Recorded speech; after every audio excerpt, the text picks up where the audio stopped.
चाह रहे हैं। हमें ऐसा करना नहीं चाहिए। थोड़ा अपने के अंदर आए हैं, अपने नारायण सागर हरि क्या गुणगान के लिए बैठे हैं, तो अपने कुली से बतो पैरसा संगत जी नारायण सागर हरि ने खुद करके कह दिए, ने थोड़ा सा बोल देना और उनके सबको शांति हो जाएगी।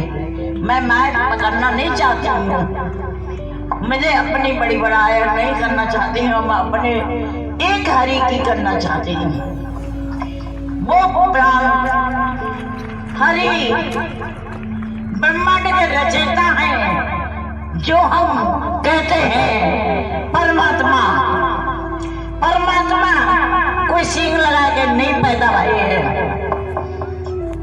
वो जब आए हैं ऐसे ही तन से आए हैं, और उन्होंने ये रचना पूरी रची हुई है हमारी आपकी, ये मनुष्य की, ये इंसान को करने वाले ये ब्रह्मांड के रचयिता ही है। और कैसे हमें आपको ये पाठशाला में बैठाल के एक एक शिक्षा देते हैं, हम समझ नहीं पाते हैं। एक एक ऐसे शिक्षा देते हैं जैसे एक पाठशाला में हम पढ़ने जाते हैं शुरुआत में, और उसी कारण से ये भी पाठशाला ब्रह्म की है, ये ब्रह्म की है। ये ब्रह्म की पाठशाला में वो पढ़ाई होती है, ये लोग कौन का है, और वो भी लोग आपके लिए कर जाओ। जैसे हमें बीज डालोगे वैसे ही हमें काटना भी पड़ेगा। बीज को डालो और ऐसा बीज डालो, यहाँ पे आती हो अपने घर से परिवार से जा करके आती हो, तो थोड़ा बहुत हमें परमात्मा के लिए लगाओ।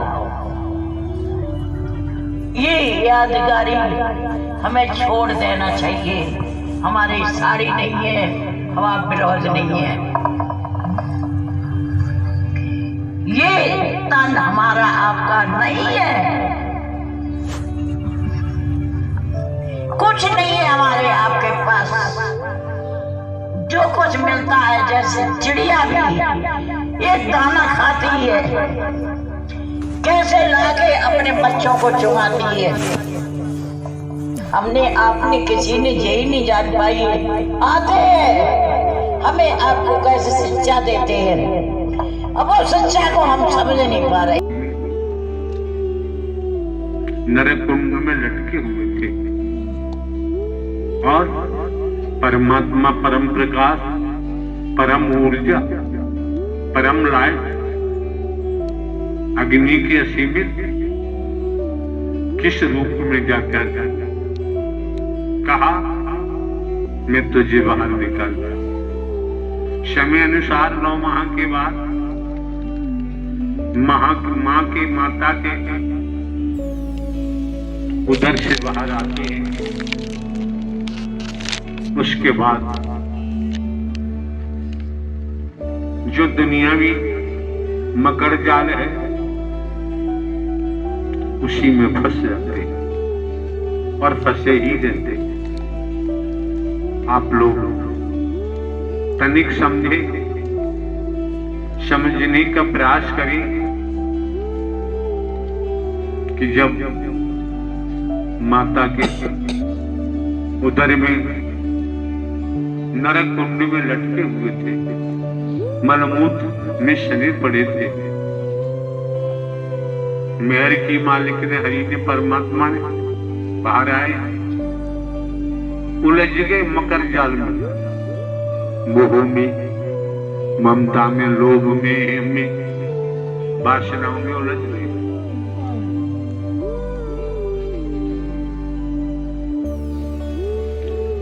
अब देखिए, कोई आपको धन दे दे, वस्तु पदार्थ दे दे, कुछ चीजें दे दे, जमीन जायदाद दे दे, एक बात है, कभी भी चली जाएंगी, कभी भी रूपोश हो जाएंगे, लेकिन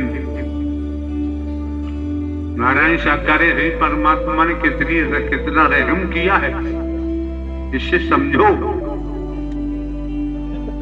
खेती बाड़ी नौकरी व्यापार जमीन जायदाद है, उसके उपरांत जो आप मकर जाल में उलझे पड़े हुए हैं, जो वादा किया था गर्भयोनि में, उससे उभारने के लिए, निकालने के लिए इन महापुरुषों ने अपना तन मन धन खर्च करके व्यवस्थाएं जुटाई और नारायण साकार हरि परमात्मा अपनी दृष्टि, अपनी ब्रह्मांड के द्वारा आपके जन्म जन्मांतर की काई को हटा रहे हैं। ये समझो। क्यों?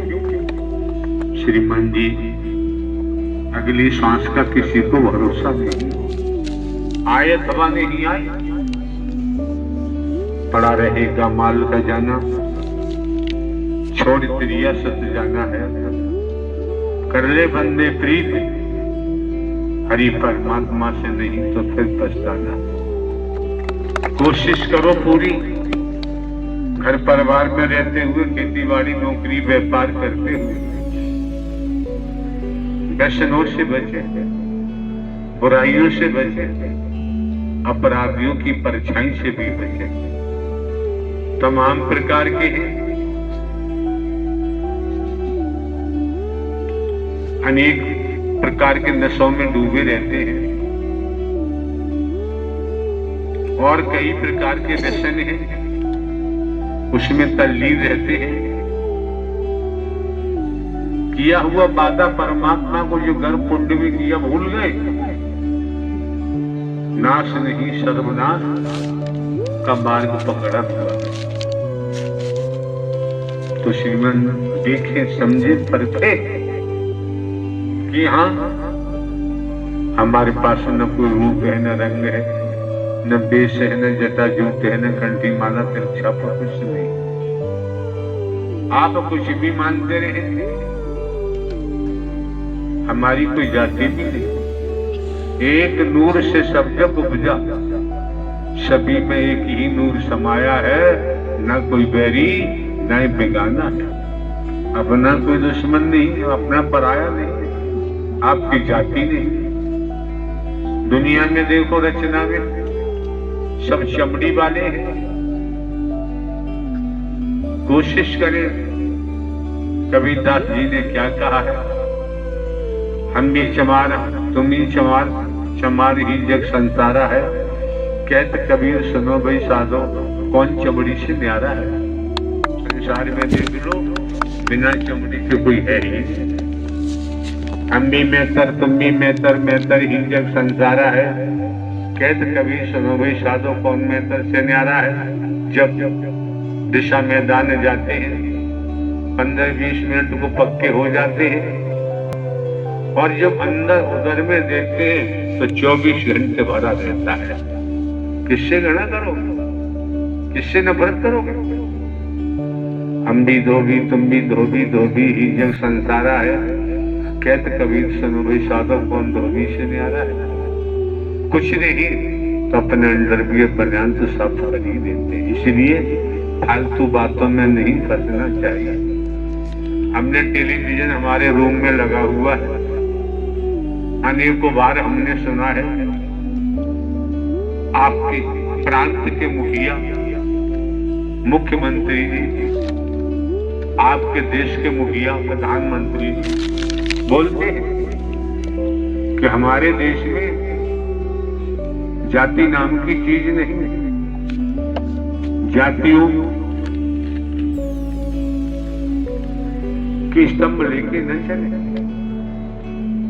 सब एक है, दूसरा हो ही। ये हमने टेलीविजन पे सुना। संतों की वाणी भी यही बताती है। वेदों में, शास्त्रों में, पुराणों में, धर्म ग्रंथों में भी लेख आया होगा। वैदिक काल का इतिहास बताता है। तो जब आपको नर नारी का शरीर मिला है, इन व्याधाओं से बचो, बचने का प्रयास करो। इसलिए यहाँ इस मानव मंगल मिलन सद्भावना समागम में किसी को काला गोरा नहीं देखा जाता है, किसी को गरीब अमीर नहीं देखा जाता है, यहाँ किसी को छोटा बड़ा नहीं देखा जाता, यहाँ तक कि नर नारी भी नहीं देखा जाता है। स्पष्ट पता चल गया ना कि ईश्वर अंश से जीव अविनाशी, ये अंश निकल जाता है, सांस निकल जाती है, रुक जाती है तो शरीर मुर्दा हो जाता है। कुछ भी करो तो सार की बात तो समझो, ये संसार असार है, परमात्मा ही सार है और रहे। मौका मिला है, वक्त मिला है, समय मिला है। अभी आपने श्रवण किया संत गोस्वामी तुलसीदास ने ब्राह्मणी अंकन किया है कि संत समागम हरि कथा, तुलसी दुर्लभ दौड़, सुत तारा और लक्ष्मी पापी के घर।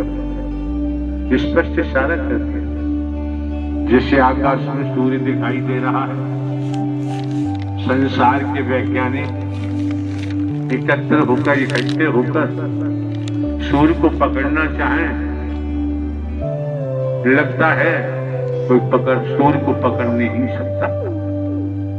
इसी प्रकार संत गोस्वामी तुलसीदास ने इशारा कर दिया कि संत समागम हरि कथा तुलसी दुर्लभ दोय। अभी ये प्रेम सखी ममता सखी शर्मा ने कहा कि जब से मनोमंगल मिलन सद्भावना समागम में मुझे आने का मौका मिला है, मैं ब्राह्मण नहीं बताते, तो आप जो भी हैं, जो भी बने रहे, लेकिन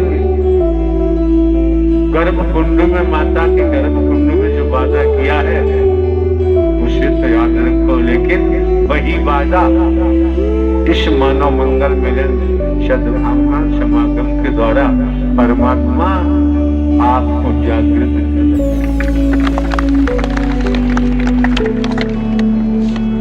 दिशाहीन थे, सद ज्ञान देकर उस दिशा पे ला रही है जो माता के गर्भ में वादा किया। हर कोई जानता है